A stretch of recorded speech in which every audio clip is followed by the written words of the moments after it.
போர்க்களத்தில் ஒரு பூ படத்தின் திரை முன்னோட்டம்.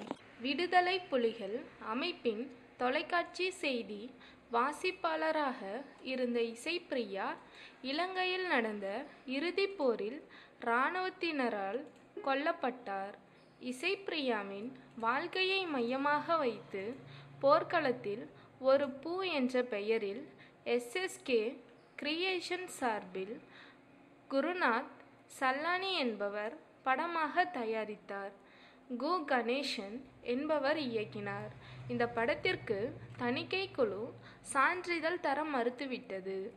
இது குறித்து படத்தின் இயக்குனர் கு. கணேஷ் விடுத்துள்ள அறிக்கையில் கூறியிருப்பதாவது: கடந்த 12ஆம் தேதி தணிக்கை குழுவினர் படத்தை பார்த்தனர்.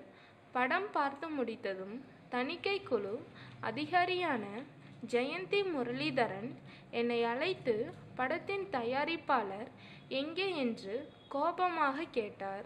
நான் இயக்குனர்தான் தணிக்கைக்கு விண்ணப்பித்துள்ளேன் என்று கூறினேன். அதற்கு அவர் படத்தின் துவக்கத்தில் முதல்வரின் ஜெயலலிதா உரையை யாரிடம் அனுமதி பெற்று வைத்துள்ளீர்கள் என்றார். அது முதல்வர் இலங்கை படுகொலை பற்றி சட்டசபையில் நிறைவேற்றிய தீர்மான உரைதான் என்று பதிலளித்தேன். அண்டைய நாட்டு இராணுவத்தை தவறாக சித்தரித்துள்ளீர்கள். இரு நாட்டு உறவை பாதிக்கும் என்றார். அதற்குதான் விளக்கம் அளித்தேன்.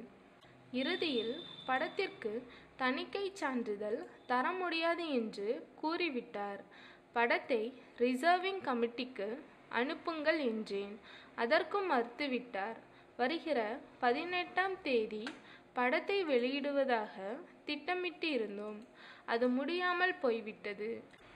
இவ்வாறு அந்த அறிக்கையில் கூறியுள்ளார். இப்படம் விரைவில் திரைக்கு வர உள்ளது.